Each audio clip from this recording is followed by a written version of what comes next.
Hi, this is Stan Bush. Hi, this is Stephanie Calvert. This is John Payne. This is Jack Hughes. Hey everyone, this is Britt Lightning from Vixen. Hi, I'm Carrie Stevens. Hello, I'm Kofi Baker.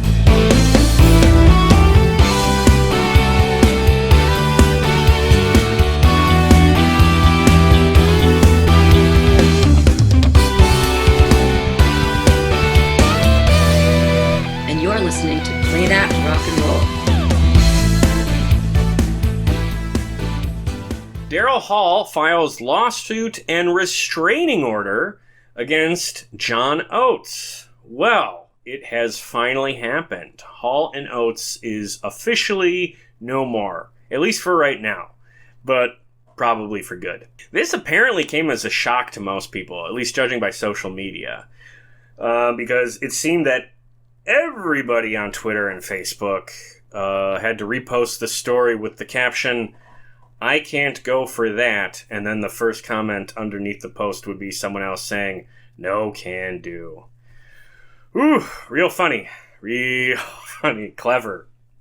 That's what social media is for. Beating just the deadest jokes into the ground as much as they can.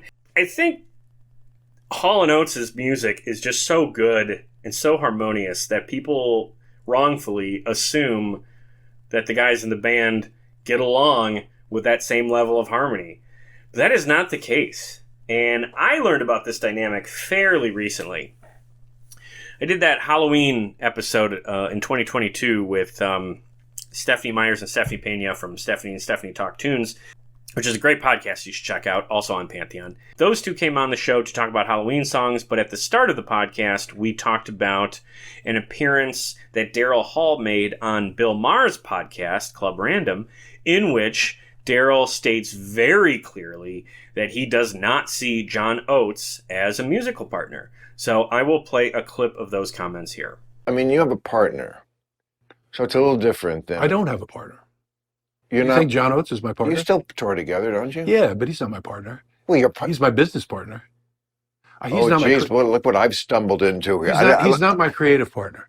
Daryl's response is so bizarre, and you can tell it catches Bill Maher way off guard to the point where he gets a little defensive, and you can tell he's trying to calm Daryl down just a little bit.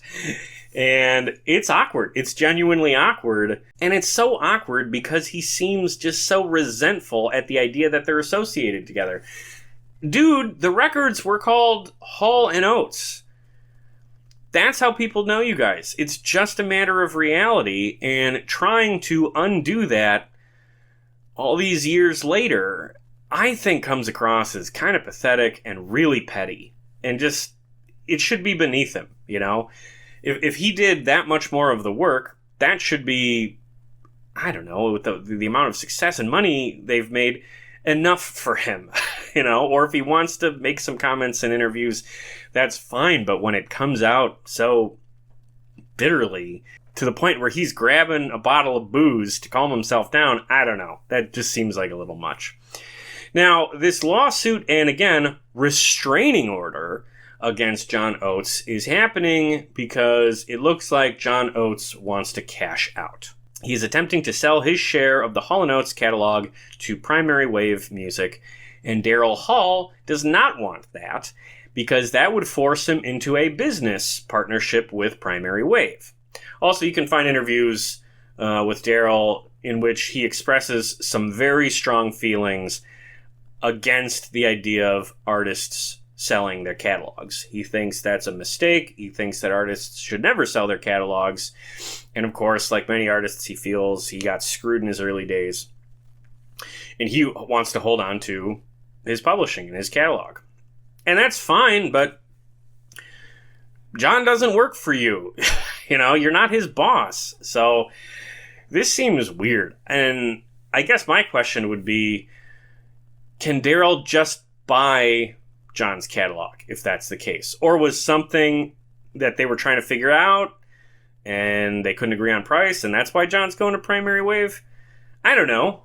But more importantly, I don't care. I don't give a shit. This is such a boring story at the core of it. It's a eye-catching headline, but it's a fucking boring story because you know what it is? It's another example of a band turning into a brand. In that clip in which Daryl says they're not musical partners, yes, he is absolutely correct. But more to the point, he's correct that they're business partners, and that's the only thing that matters now. Hall & Oates is not a band. It is a brand. So this rather sensational headline, although technically true, is really just clickbait, more or less, for another boring story about backroom corporate bullshit. This is not unlike the stories we saw last year with that weird hostile takeover deal with Journey. And then Neil Sean and Jonathan Cain suing each other over the fucking company credit card. It makes for good headlines, but the story there is not interesting. It's these guys just fighting over money, and who gives a fuck about that? And it's also sad because this will probably be what marks the end of Hall & Oates as a touring and recording act. Interpersonal drama might break up bands, but only money will break up a brand. Another sad thing, probably not a great loss. I saw Hall & Oates back in 2017, and the energy on stage was not great. It was really bad. It was one of the few shows that I thought the opening act was way better than the headliner. Tears for Fears impressed way more than Hall & Oates did. Some bands can hide the dislike between various members. Hall & Oates were not particularly successful at that. And again, it was a slow, low-energy show. As much as I love Hall & Oates' catalog, and I do, I don't really think it's a great loss that they're not going to be on the road anymore. I saw Daryl Hall without John Oates just last year, and that was pretty good. Despite the fact that he's weird and seemingly kind of a jerk, I would still recommend going to see Daryl Hall if he's playing a theater near you, because he does put on a good show. And hey, at the end of the day, maybe, you know, for him to be at his best, he just needs to be away from who at least used to be his musical partner. You think John Oates is my partner? You still tour together, don't you? Yeah, but he's not my partner. Well, he's my business partner. Look what I've stumbled into here. He's not my creative partner.